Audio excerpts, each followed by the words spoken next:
ትንሿ ሰይጣን እዚህ ምን ትሰራለሽ? ሳወራ አይንሽን ሳይው እኮ የማላውቀው አንዳች ስሜት ውስጥ ይነዝረኛል። ተው ዴቭ፣ እንደሱ አታስብ። የኔን ስሜት እያወቅኸው አውቃለሁ። አዴ ከማን ያከሰች ሂዱስ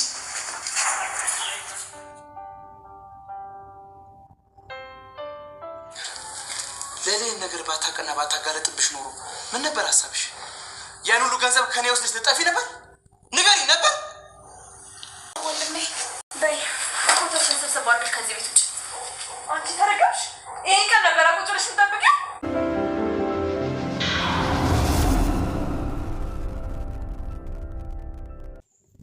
ሰላም የጽናት ቤተሰቦች እንዴት ናችሁ? እስኪ ዴቭና አደይ አንድ ላይ ይሆኑ የምትሉ እንደኔ ማለት ነው። እኔ በጣም ፈልጋለሁ አንድ ላይ እንዲሆኑ፣ አንድ ላይ ሆነው ፍቅሩን ተቀብለው። ያው በጣም ብዙ ችግሮች አሉባት አደይ እናውቃለን።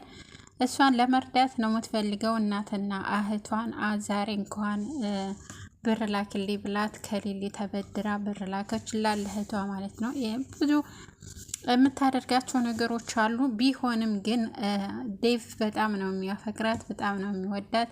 አሁን ደግሞ ያው ባርኮት ያችን ቤዛን አስወጥቷታል ከቤት። ትወደኛለች ብሎ ቤቷ አንጥቷት ነበረ።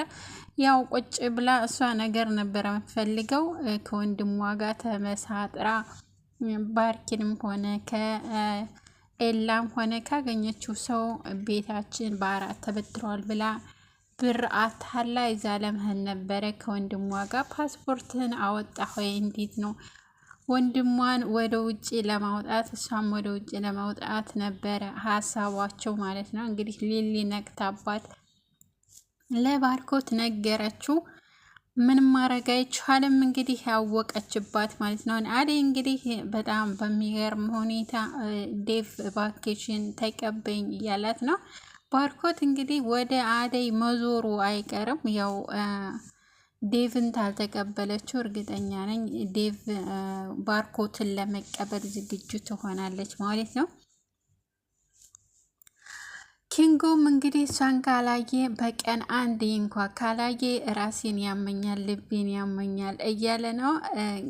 ዳይመንድ ደግሞ አንተ ሰው ነህ ሆይ ጭንቅላት በንትን ተበርዟል፣ በቃ እሷን ተዋት፣ እሷ ለአንተ አትሆነም ወይም ደግሞ እሺ አትልህም፣ እባክህን እሷን ከጭንቅላት አውጣት። እኔ እኮ ውጭ ሄጄ ሰርቼ ከእሷ ጋር እንዲኖር ነው ፍላጎቴ ነው የሚለው እንግዲህ ኪንጎ። በጣም እኔ ከሁሉም የሚያሳዝነኝ የኪንጎ ነው። ያው ኪንጎን ብትቀበለው ከዴቭ ይልቅ የኪንጎን ብትቀበለው ያው እሱና እሷ በደንብ ይስማማሉ። እሱ ምንም የለውም፣ እሷ ምንም የላትም። ነገር ግን ዴቭ አሁን ብትቀበለው ፍቅሩን አብረው ቢሆኑ ቤተሰብ ላይቀበል ይችላል። ቤተሰብ የሚፈልገው ያለው ባለው እንዲጋባ እንጂ አሁን የሌላትን አግብቶ ገንዘብ ያገኛል የሚል አስተሳሰቡ አይመጣላቸውም። በጣም በሚገርም ሁኔታ እናቱም ሆነ አባቱም አይቀበሉትም። እነማሚ ቢሰሙ ምን ይሉሃል እያለችው ነበረ። እንደውም ሊዲያ ማለት ነው። ሊዲያ እባክህን ተዋት፣ አርፈ ተቀመጥ፣ እሷን አሁን ሰራተኛ እንዴት ብለህ ልታገባ ነው? ሚስቴ ሰራተኛ ነበር አሁን ያገባኋት ብትል እነማማ ይቀበሉሃል ወይ እያለችው ነበረ። ነገር ግን እሱ በፍጹም እኔ ልቤ ሌላ ሴት እሺ አይለኝም፣ ፍቅር አይደለም ለአደይ ቀርቶ ለፍቅር እንኳን እሺ አልልም እያለችው ነበረ። ፍቅር እንግዲህ በጣም ማስመሰሉን እየቻለችባት ነው። ለሌላው በጣም ሌላው ፊት ስተት አደይ ነይ ቁጭ በይ እኔ ስራውን ሰርቻለሁ አንቺ እንደዛ አድርጊ ትላለች። ግን ካጠገቧ ሌላ ሰው ከሌለ እንዴት እንደምታረጋት ልክ የበፊት ጸባዋ ነው ማለት ነው።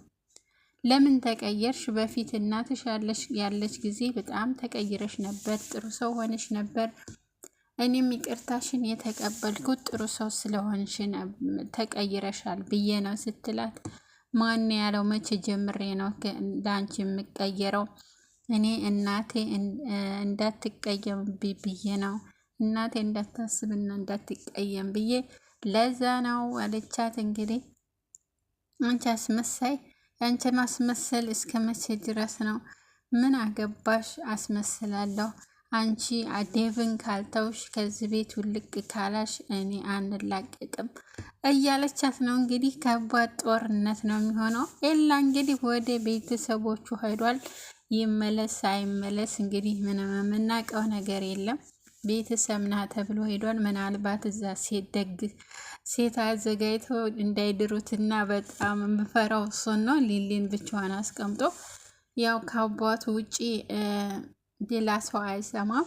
የአባቱን ነገር ያከብራል ኤላ ማለት ነው። የአባቱን ነገር ማክበሩ ጥሩ ነው። ነገር ግን አሁን በአሁኑ ሰዓት ከ18 ዓመት በላይ ከሆነው የራሱን ውሳኔ ነው የሚወስነው። የአባቱ ወይም የእናቱ ሳይሆን የራሱን ውሳኔ ነው የሚወስነው። ከዛም በቀጥል ደግሞ ዴቭ እንግዲህ እኔ በጣም ነው የምወድሽ፣ ሳወራሽ እና አይኖችሽን ሳይ ልቤ እንዴት እንደሚመታና እንዴት እንደሚነዝረኝ እያለ ነበረ። በጣም በሚገርም ሁኔታ አለማመኑ አሳምሯል። እንግዲህ ፍቅርም እኔ ነኝ የምወስደው እያለች ነው። የአዴን ሲሶ ያክል ለምን አትወደኝም? ለምንድን ነው የምትጠላኝ? እኔ ምን አድርጊሃለሁ? እያለችው ነው። ነገር ግን እሱ እኔ ለአንቺ ቦታ የለኝም፣ ሁሉም ጊዜ ነው ምነግርሽ፣ ዛሬ ብቻ አይደለም፣ ሁሉም ጊዜ እኔ ለአንቺ ምንም ቦታ የለኝም። እኔም ማፈቅራት ሴት አለች፣ እሷም አዴ ናት ሲላት ቅጥል ትላለች። ብድግትልና እዛቸው አዴ ጋር ታዲና በሆነ ባልሆነው በቃ ልምታሽ፣ ልግዴልሽ፣ ስድብ የማታደርገው ነገር የለም። እንግዲህ ፍቅር በጣም አሁን ትምህርቷን ነበር መከታተል ያለባት፣ እሱን ተምትከታተል ማለት ነው።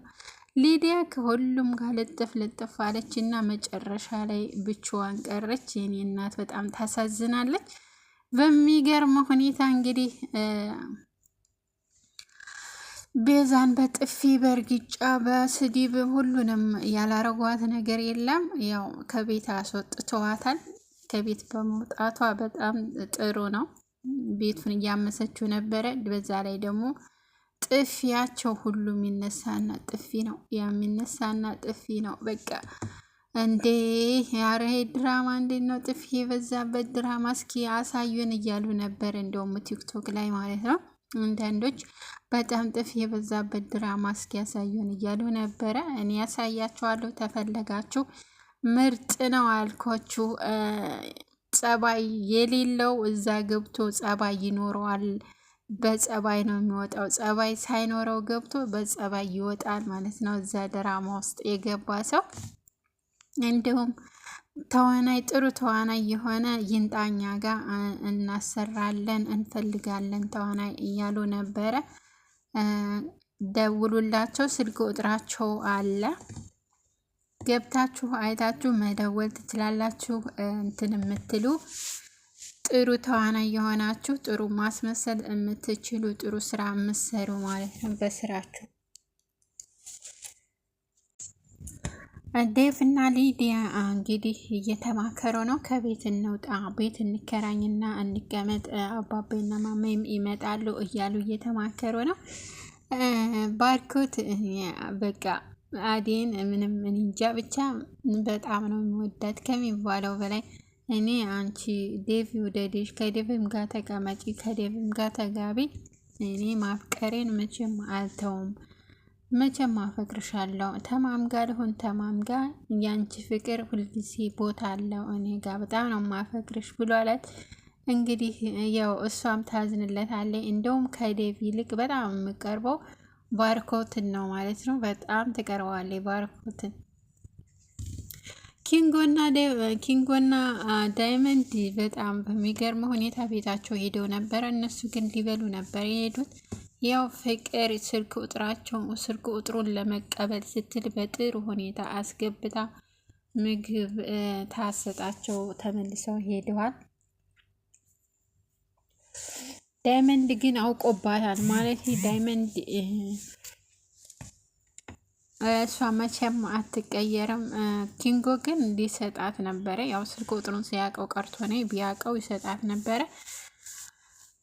ኪንጎ ዳይመንድ አውቆባታል። መቼም ቢሆን ሲቆጥሩን ከሌላ ተቀብላ ካልወሰደች በስተቀር ትቀበለዋለች ማለት ነው። ተቀብላ እንግዲህ በጣም ነው የምታስቸግራት። በጣም ለአባትዮ ትነግረዋለች። አባትዮ ቀጥ ብሎ ወደ ቤት ነው የሚመጣው ያለችበት ድረስ ወይንም ደግሞ ነይ እንሂድ ብላ እሱን ቀጥራ ሆነ ቦታ ታገናኛትና የሆነ ችግር እንዳይፈጠር በጣም ፈርቻለሁ ማለት ነው። ፍቅር እንግዲህ ተንኮሏ አሁንም ድረስ አልለቀቃትም።